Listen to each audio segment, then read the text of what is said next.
Hello everybody, it's me Rachel. I'm a Filipina and I am a converted Orthodox Jew. So for today's video guys, isi-share ko lang sa inyo kung ano nga ba ang mga ginagawa ng mga baby sa daycare, especially dito sa Israel. So pinasok ko si Mikhail sa daycare, isang religious daycare siya guys. Dito sa Israel, I think 8 months old pa lang siya.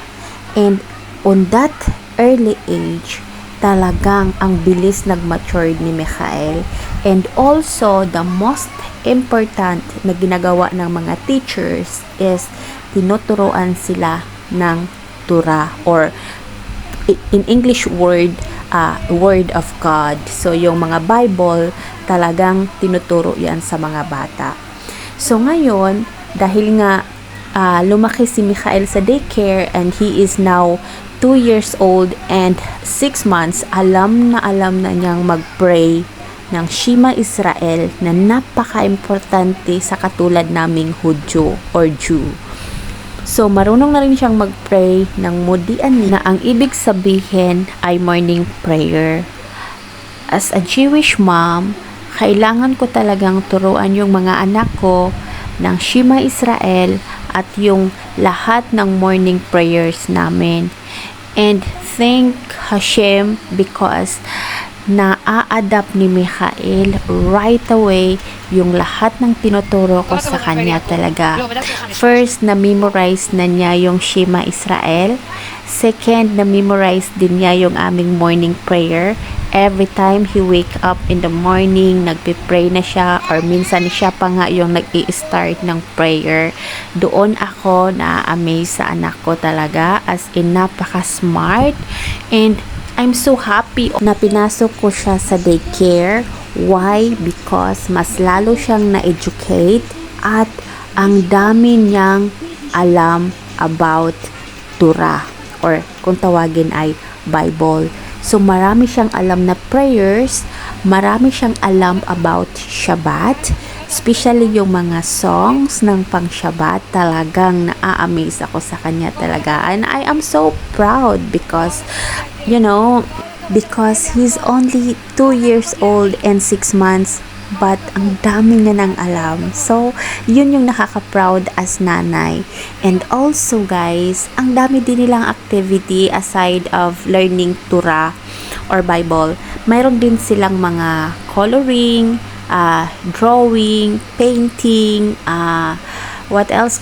Shapes, and also counting in Hebrew. But Mikhail is very smart guys because alam din niyang mag-count ng English.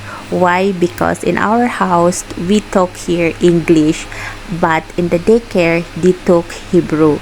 So, dalawa na yung alam ni Mikhail na language. Kaya hindi talaga siya mabibinta guys kahit saan mo siya dalhin. Kasi, tinuturoan ko din siya kung paano magsalita ng Bisaya. Di ba? Ganon dapat yung gawin natin sa mga anak natin para hindi mabinta ng ibang tao. But anyway guys, right now, tinuturoan na naman sila ng this activity is about Hanukkah. It's Hanukkah. That was last year namin. So, tinuturo sa kanila yun. So, bawat holiday, tinuturo yan sa mga kids kasi napaka-importante sa katulad naming mga Jewish ang mga holidays. So, alam na alam ng mga kids kung anong klaseng holiday yan. O, ganun ka-smart yung mga bata dito sa Israel kasi binigyan talaga sila ng halaga ng government, ng mga teachers. That's why guys, there is no questions why Jewish people are very strong when it comes faith because in the early age, tinuturo na yan sa mga bata. So, yun yung pinakamaganda as a Jewish people. That's why I am proud to say that I am a converted Jew. Even though a lot of people hate us because we are Jewish, but here we are. We are so strong. Our faith is so strong. We always pray because we know that Hashem is with us. Especially in this time, guys, that we are in the middle of war, the Gaza, but we have a normal life. Lahat ng mga parents nagwo-work, yung mga kids, they go to school, they go to daycare, because we know that Hashem is with us and He protected us against Hamas. O diba, ganun yung faith namin, guys, as a Jewish, talagang napaka-strong. Kaya hindi kami natatakot even though we're in the middle of war. Kasi hindi niya kayang sirain ang mga pinili ng Diyos. So, thank you guys. That's for today's video. Have a good day. Have a good night. God bless everybody.